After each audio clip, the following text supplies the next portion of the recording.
to Skimmer, World of Skimmer book series podcast. So we're into quite a few episodes now on key characters in the series, and today I wanted to talk about another character in the Skimmer book series called Nara. Now he's a skimmer operator. So through the series, book 1, 2 and 3, which are out now, Skimmer Deep Sea, Skimmer Harbour, Skimmer Mine, we follow Nara as he develops in his role as a skimmer operator, and into book 4, which is coming out in the not too distant future, Skimmer Tic Tac. Now Nara is Indigenous Australian, and I really wanted to pick a Indigenous Australian as a key character with a leading role in the book series, and being Indigenous kind of fitted with a lot of the background behind how the whole series evolved, because we started out with the backdrop of deep sea mining, the deep sea mining industry set in 2040, and the rise and conflict between two AIs, and behind that of course the overdrive trials or inertial mass reduction trials are being completed on retrofitted supposed UFO technology from crash retrievals. Now Nara and his crew are all tied up in that, and being Indigenous, there was kind of a narrative behind having an Indigenous Australian in there, based on their culture and their oral history. And I wanted to make a connection with going back tens of thousands of years, because in their cultural history they always refer to or allude to in some of their drawings about the sky people or the star people as part of their oral history that's passed down from generation to generation. So having Nara as a skimmer operator, and not only during the series as it evolves, but in terms of the ultimate end game and agenda that's going on that you find out in book 6, you can see how Nara fits into that, and why he's always alluding to being the first among his people, and his people's prior history that's more ancient, and connection with the stars or the sky people in the narrative there. And that becomes apparent the further through the series you get. Now as a character in terms of personality, Nara's he's got ADHD, of course, so he's finds it hard to focus for extended periods of time, but well suited in his role to being a skimmer operator, because on these skimmers it's such a diverse role in terms of monitoring AI and all the activities that are going on. And you've got these screens, or the Psi console screen and message board with multiple overlays of skimmer systems that's going on all the time. So there's never just one thing to focus on for extended periods. There's always having to switch between different situations going on the harvester.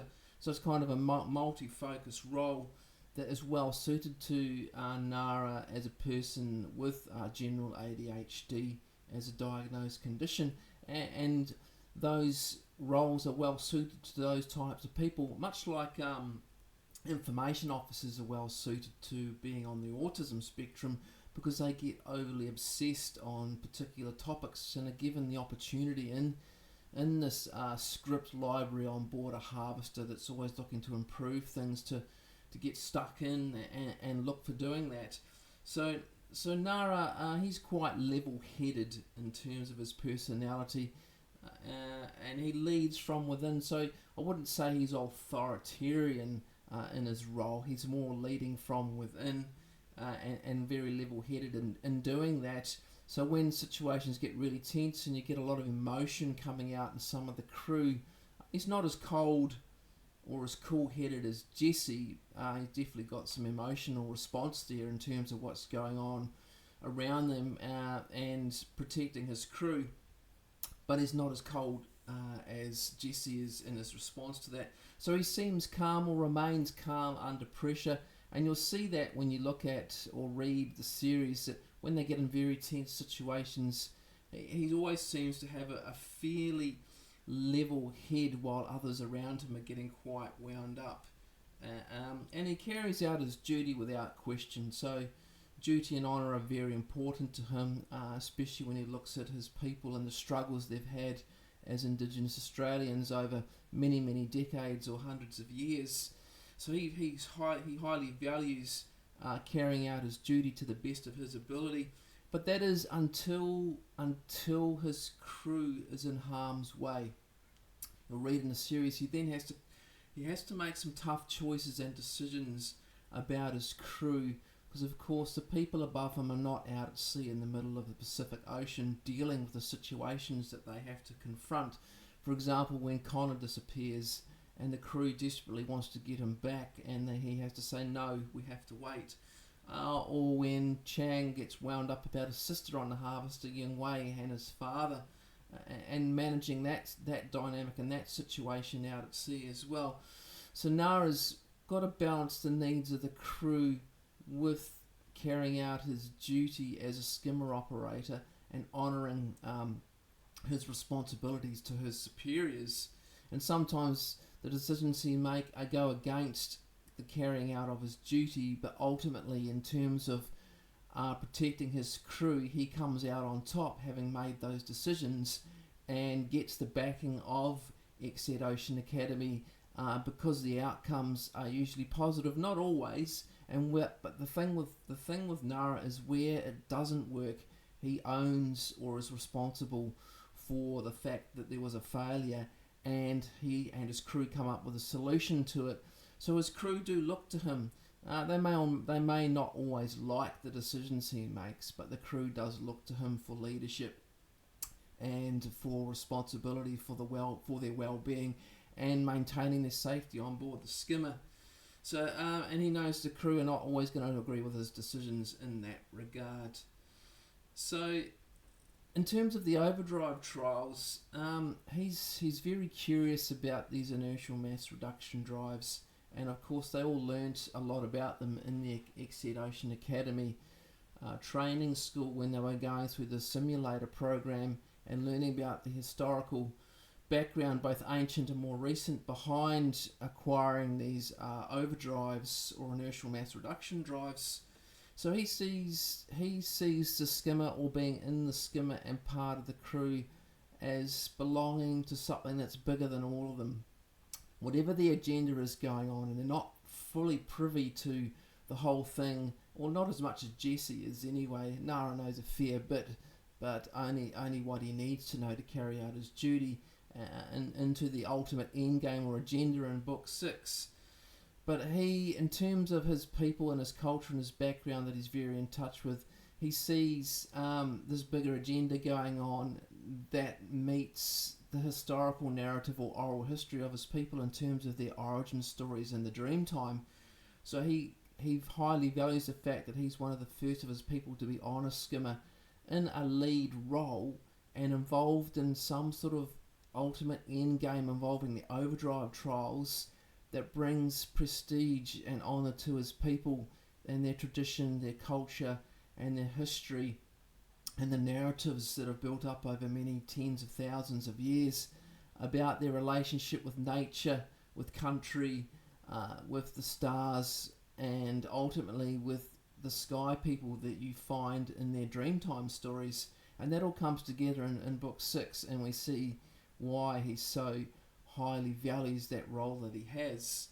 So that's where Nara sits in the scheme of things on the skimmer, and the dynamic or the interaction he has with his crew members around him. Now in terms of one-on-one with each crew, he treats each crew member slightly differently depending on their personality type. So he's very astute in terms of being able to read people and recognise or use emotional intelligence in his role. Jessie's probably even more so. That's why she's in her role as a security and comms officer. But Nara still has a certain or a significant degree of emotional intelligence about dealing with the personalities on board to keep the team together and to keep it functioning.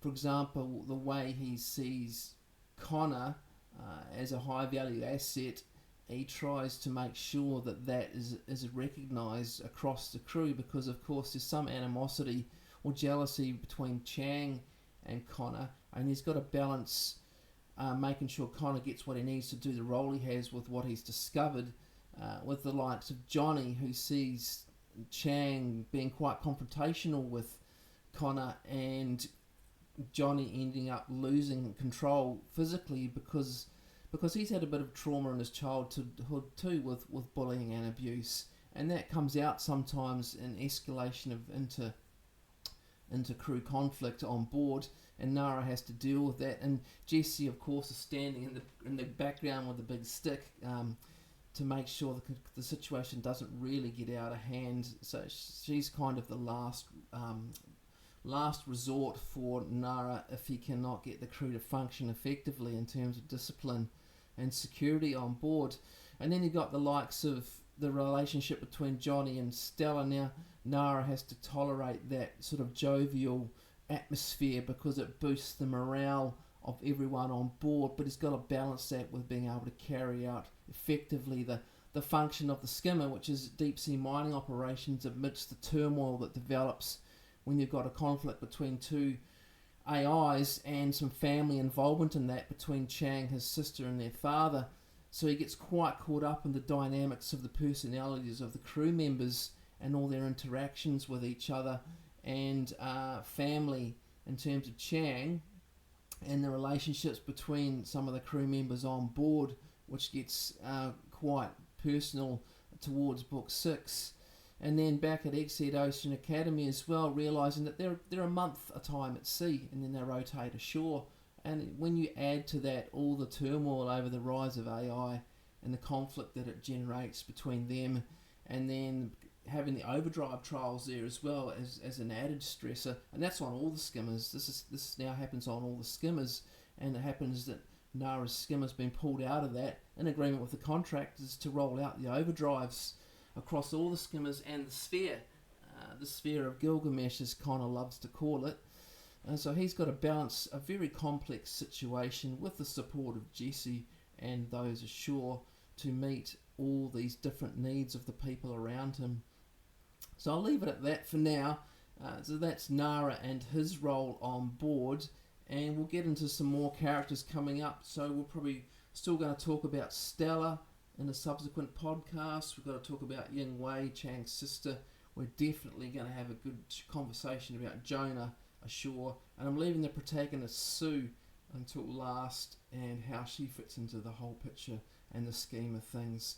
So I hope you enjoy the podcast, many more to come, and we will look forward to chatting to you all again.